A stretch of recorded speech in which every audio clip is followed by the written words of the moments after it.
Boundaries are nothing more than a defined sense of self. They're like an imaginary line that defines your unique thoughts, your feelings, your preferences, your aversions, your desires, your beliefs, your needs, etc., from the rest of the world. These boundaries, when they're healthy, they develop in our childhood when we are in the process of being socialized. Healthy boundaries only really occur in children whose parents allow them to develop that healthy or strong sense of self as opposed to everything else around them, most especially the people that are around them.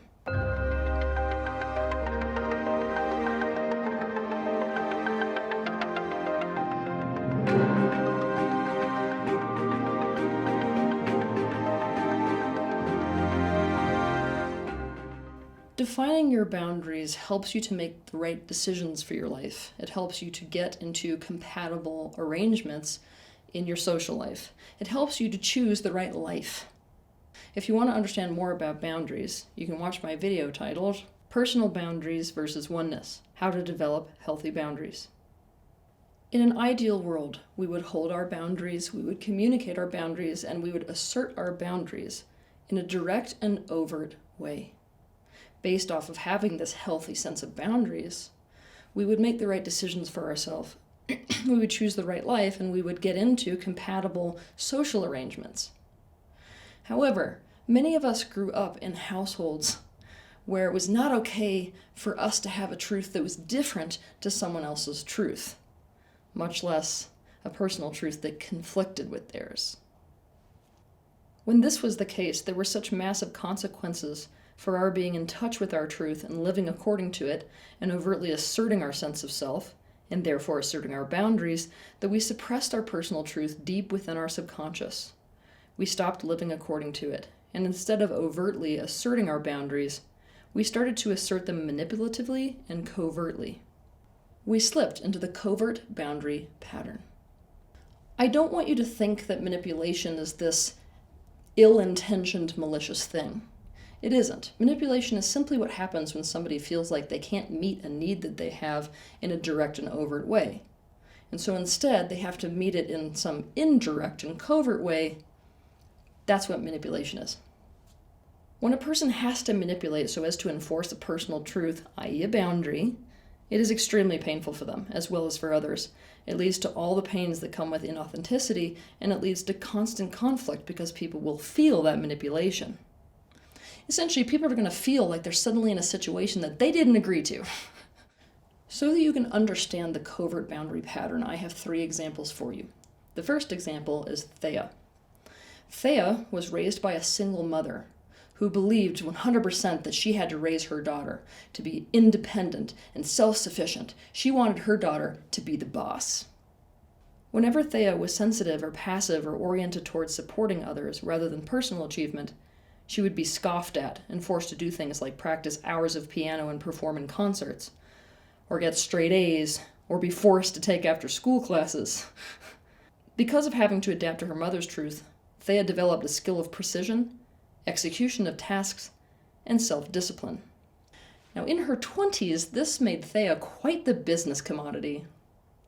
Thea took a job working for a company, and at first, she absolutely loved it. Why? Because suddenly her supporting what was happening every day and her contribution was super valued. So everything went really great until she got a promotion. Instead of a promotion being a good thing, it was a total disaster. Thea all of a sudden found herself in the position of having to be a leader. Suddenly she was carrying all of that pressure and all of that responsibility. She was having to tell other people what to do. She felt totally by herself, and not just by herself, all alone with all of that pressure that was not actually genuine for her personality. Thea's truth, and therefore boundary, is that she doesn't want to be a boss. In fact, she has a threshold for pressure. She doesn't like to be in the leadership position.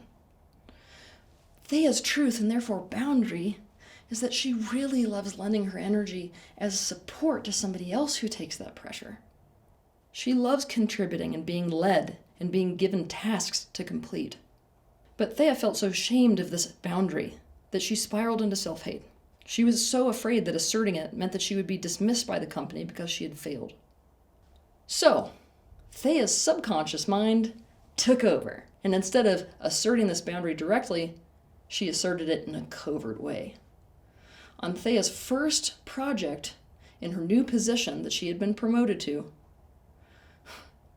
let's just say she slipped into the exact opposite energy and actions that she needed to display for that position.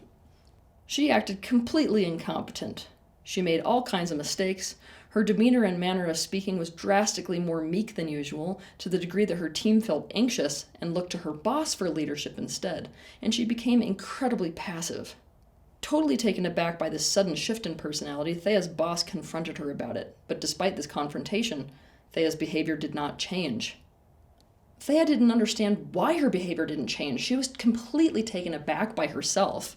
Why? I don't understand why I'm like this right now. But the reason that she was like that is because on a subconscious level, she was asserting her boundary in a covert way that she didn't want that position.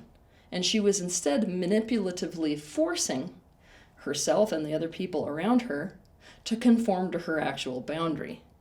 I.e., by going into this energy, it forced her boss to take over and essentially put her back in the position that was authentic for her. Our next example is Matthew.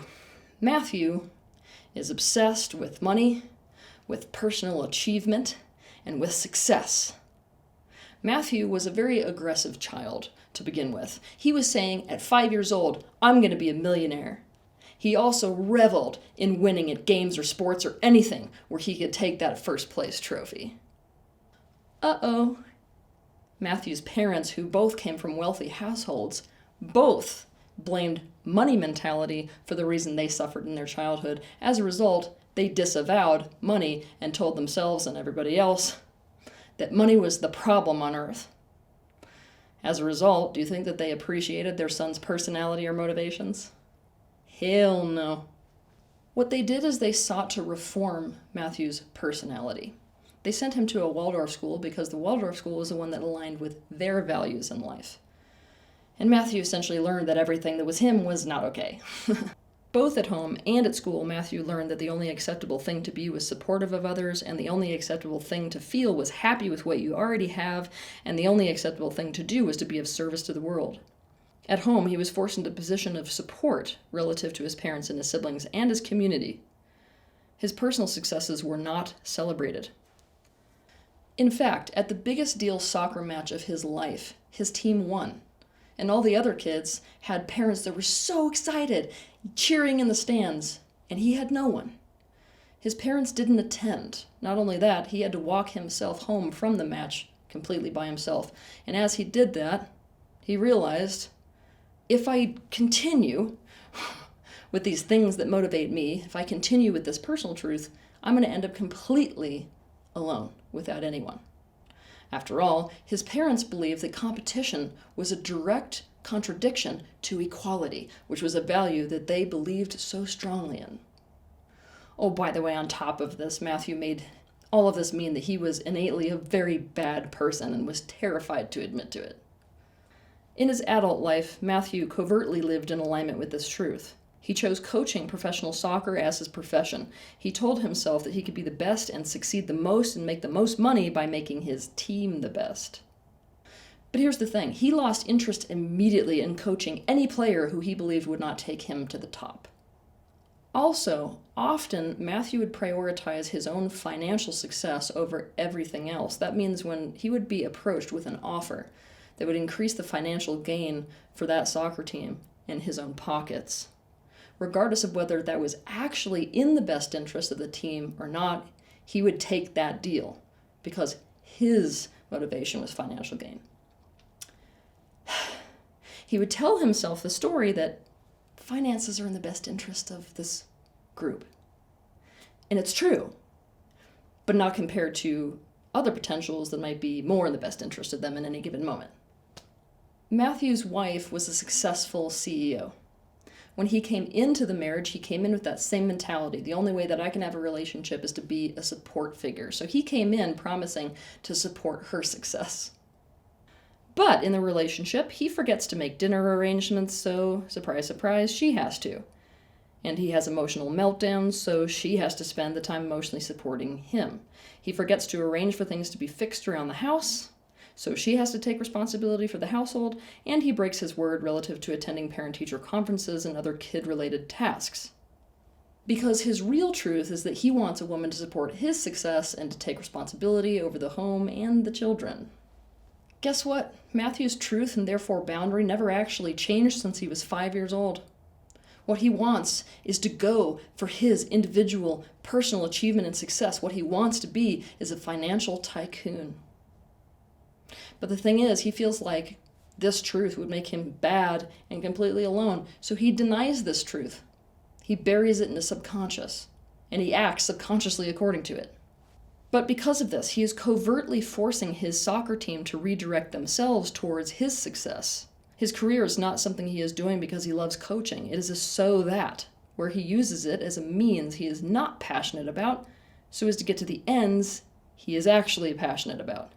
And he is covertly forcing his wife into a role of a supportive housewife, because that is what he really wants from a spouse, for her to support his personal successes and take responsibility, like I said, for the household and kids. He's really afraid that if he admits to this, he's going to lose his marriage. After all, no successful CEO is going to be like, oh, I can also take care of the kids, and I can also take care of the household, and I can also support your career. Matthew is stuck in the covert boundary pattern, and as a result, not only is he unhappy, he's making everyone miserable. His wife is about to divorce him. And on top of that, his team wants this guy fired. Why? Because he's constantly manipulating so as to get his own needs met to the expense of everyone around him, because he will not admit directly to his truth and start to make decisions according to it. And by doing so, put himself in compatible situations where he isn't harming other people by going for his goals. Elaine was the victim of incest as a child, not only by her father, but also her uncles. She wants to feel safe with men, but she feels like she can't directly and overtly set the boundary of, I don't want to have sex with a man if I don't want to have sex with him. So, because she doesn't feel like she can assert that boundary directly, she does it covertly. Her belief is that she can't stay safe around men unless she's physically unattractive to them. So she subconsciously decides to enforce that boundary in a covert way. She lets her looks go completely. She does not exercise. She gains tons of weight. She won't wear makeup. She wears baggy black clothes. She does nothing with her hair. She eats junk food, and she uses being ugly as her way to covertly assert the boundary she has with men. And the reality is, it's been quite successful in her adult life. Men have absolutely no interest in her whatsoever. However, this comes at the expense of her own self-esteem, and at the expense of people taking her seriously, because personal presentation affects everyone, not just men. It also includes potential employers. Occasionally, Elaine commits to getting healthy and exercising and putting effort into the way she looks, but she can never seem to follow through for more than a day or two.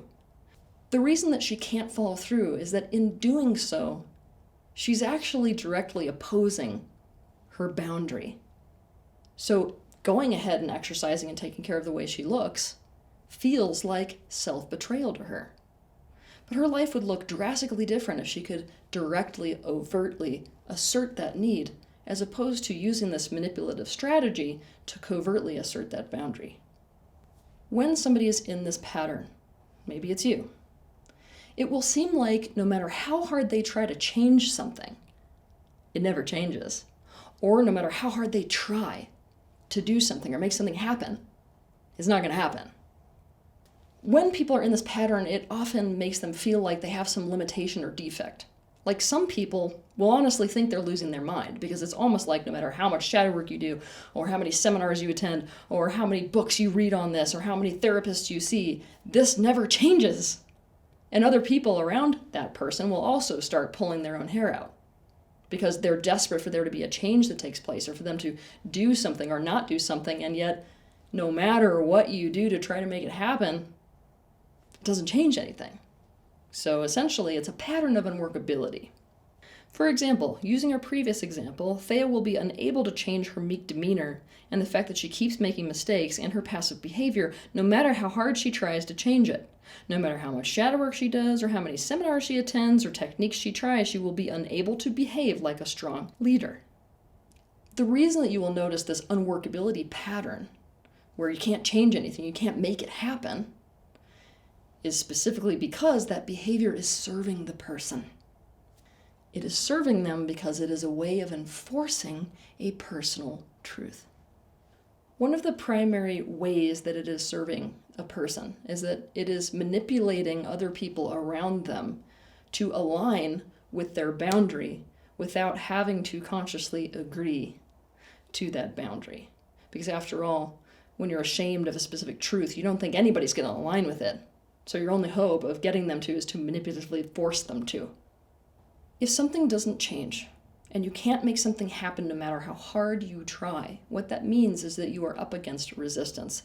And when it comes to this covert boundary pattern, you're up against two specific layers of resistance. I'm going to spell them out for you. 1, your resistance to making the change / doing the certain thing or being a certain way because it opposes your personal truth, i.e. boundaries.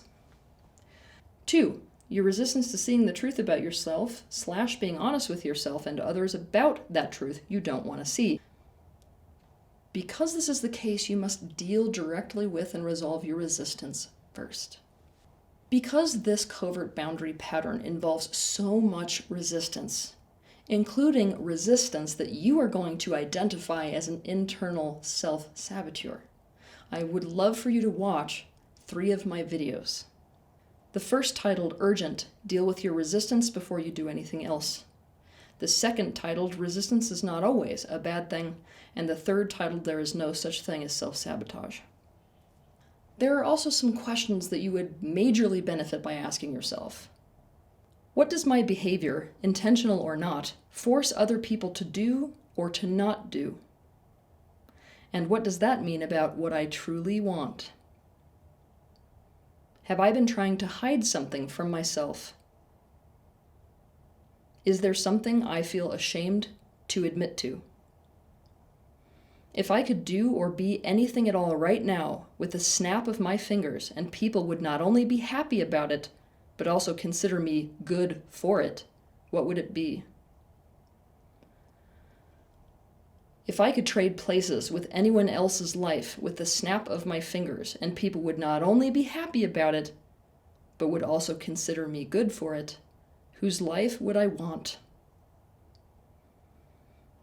What might be so bad about seeing what I don't want to see about myself? What do people who have been experiencing my behavior keep reflecting to me regarding what it seems to them like I want? If I didn't want to see something about myself and about why I am doing what I am doing, what would it be? As an alternative practice, after you have worked with the part or parts of yourself that are resistant to seeing the truth about yourself, you can work directly with the part of you that is using whatever specific behavior that you are exhibiting as a way of covertly asserting a boundary. To learn how to do this, you can watch my video titled Parts Work, What is Parts Work, and How to Do It. Alternatively, you can go to completionprocess.com and find a practitioner who specializes in parts work to help you with that. There is no way to enforce a boundary or live out a personal truth in a covert way without causing yourself extreme levels of pain. There is also no way to enforce a boundary or to live out a personal truth in a covert way without causing other people extreme levels of pain and ending up in constant conflict. The life that you really want to live and the way that you really want to feel in that life will only come to exist when you are brave enough to see the truth about yourself that you are trying to assert in covert ways. It will only come to be when you are brave enough to begin to assert that truth and therefore boundary in an overt and direct way. Have a good week. If you liked this video, be sure to hit the like button Subscribe to my channel and consider sharing this video with your friends. You can also click on the bell icon to be notified of the next time that I post a video. I want to thank you personally for the bravery that you have to step into awareness. I'll see you in the next video.